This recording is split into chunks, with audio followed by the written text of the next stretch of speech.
नमस्कार बच्चों, मैं आजाद सिंह, विशेष अध्यापक राजकीय वरिष्ठ माध्यमिक विद्यालय समालका कर्तव्य पढ़ाओ कार्यक्रम के तहत वीडियो पेश करना चाहता हूँ, जिसमें आज के वातावरण के अनुसार टॉपिक है मेरा इनसे बचो का मतलब आप जो विभिन्न प्रकार की बीमारियाँ हैं, वर्षा ऋतु के बाद हमारी बीमारियाँ आती हैं, खासकर उनसे बचो।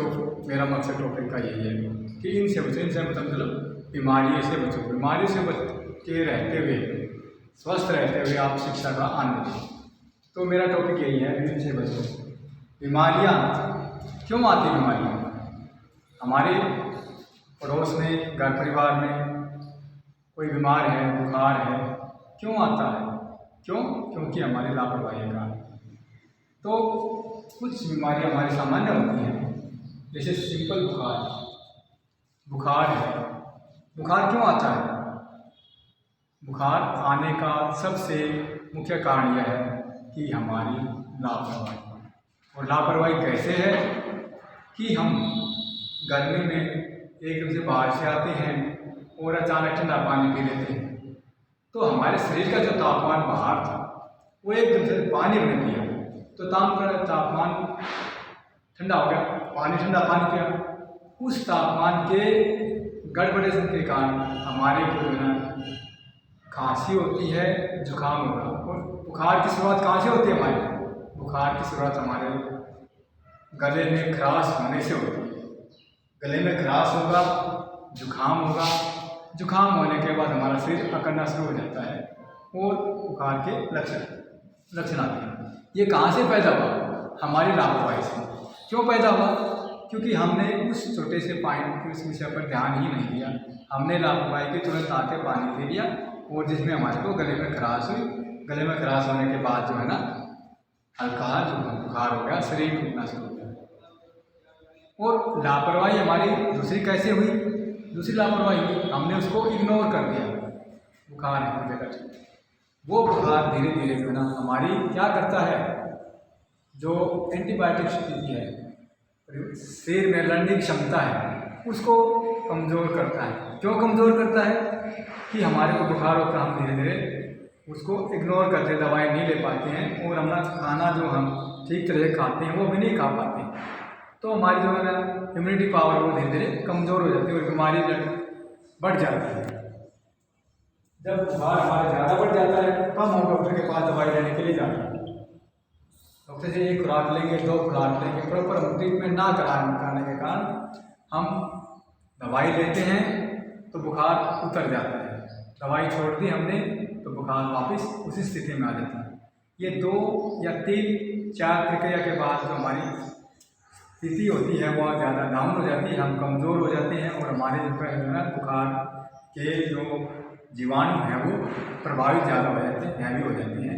तो हम कई दिन लगातार जो दवाई लेते रहते हैं और हमारा बुखार जो है वो मलेरिया के रूप में कन्वर्ट हो जाता है, बदल जाता है, फिर भी हम ज़्यादा उसी पे स्थित रहते हैं। तो मैं सबसे पहले सजेशन करता हूँ कि यदि बुखार आपका 1 या 2 दिन से ज़्यादा है तो आप दवाई ना लेके पहले जो ना अपने बुखार का टेस्ट कराएं।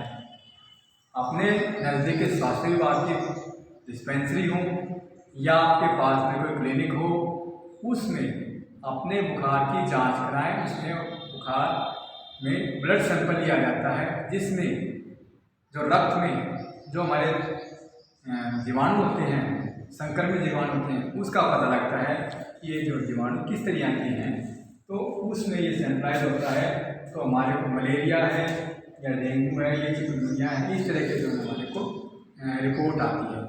जब हम बुखार की टेस्टिंग कराते हैं, लास्ट में रिपोर्ट आती है मलेरिया पॉजिटिव, या उसमें जो हमारे उनके लक्षण आते हैं उसमें डायग्राम लगाते हैं, तो हम जब उसके हिसाब से दवाइयाँ लेनी शुरू करते हैं। और लेनी भी तभी चाहिए जब हमारा ब्लड सैंपल आपके सामने तैयार है, डॉक्टर की रिपोर्ट। तो इसके कारण जो मलेरिया होता है, मलेरिया में क्या क्या हमारे जो लक्षण आ जाते हैं, सर्दी के कारण जो है बुखार आता है, तेज बुखार हो जाता है, सर्दी लगती है। क्यों होते हैं? क्योंकि हमारे जो है ना पास के वातावरण में कहीं न कहीं गंदे होते हैं, पानी रुक जाता है, नमी के कारण मच्छर पैदा हो जाते हैं, तो ये हमारे मच्छर वो हमारे को काटते हैं, जिसके कारण ये हमारे मलेरिया आ जाता है। इस जाति के कारण होता है, मादा जाति के एनाफेलिस मच्छर के काटने के कारण ये मलेरिया का बुखार होता है। क्या होता है? चिकुनगुनिया। चिकुनगुनिया में इसकी स्थिति थोड़ी सी और तेज हो जाती है, बुखार तेज हो जाता है, कंपन हो जाती है, जोड़ों में दर्द होता है, हम चलने फिरने में असहाय हो जाते हैं। बुखार तो होता ही होता है, हम चलने फिरने में असहाय हो जाते हैं, लेटे लेटे बैठे बैठे हमारे शरीरों में दर्द शुरू हो जाता है। तो इस तरह से हम जो है ये चिकनगुनिया के लक्षण होते हैं। ठीक है। डेंगू जब आता है, डेंगू एडिस मच्छर इससे कारण आता है, इसके लक्षण जो है मिलते जुलते हैं, शरीर में अकड़न हो जाती है, दस्त हो जाती है, त्वचा में जो दाने दाने से हो जाते हैं। तो ये जो है सारे लक्षण जो है चिकनगुनिया के होते हैं, जिसके कारण हम इसे कैसे करते हैं। तो जब तक हम डॉक्टर से सैंपलिंग नहीं कराते हैं, ब्लड सैंपलिंग कराते हैं, उसके में आपको दवाई लेना नहीं रहता है। तो ये 3 तरह के बुखार जो हमारे उसमें मिलते हैं, तो इनसे हम कैसे बचाव कर सकते हैं, अपने तौर पे और दवाई के तौर पे कैसे बचाव कर सकते हैं। सबसे पहले हमने कुछ छोटे छोटे टिप्स हैं, कुछ छोटे सुझाव हैं जो मैं आपके सामने साझा करना चाहता हूँ कि हम घर पे रहते हुए अपने वातावरण को स्वच्छ रख सकते हैं, साफ रख सकते हैं।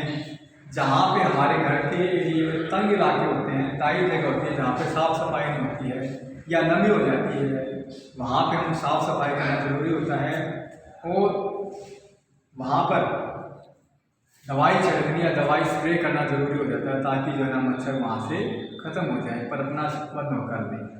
दूसरा, जहाँ पे आसपास के वातावरण में कहीं पर भी पानी रुका हुआ है या हमारे घर पे गमले रखे हुए हैं, गमले में पानी रुका हुआ है, या टायर के टुकड़े रखे हुए हैं, या कूलर में पानी रुका हुआ है, वहाँ पे ये मच्छर पनपने शुरू हो जाते हैं। उनको हम खाली कर दें और उनमें प्रॉपर मात्रा में धूप आने दें।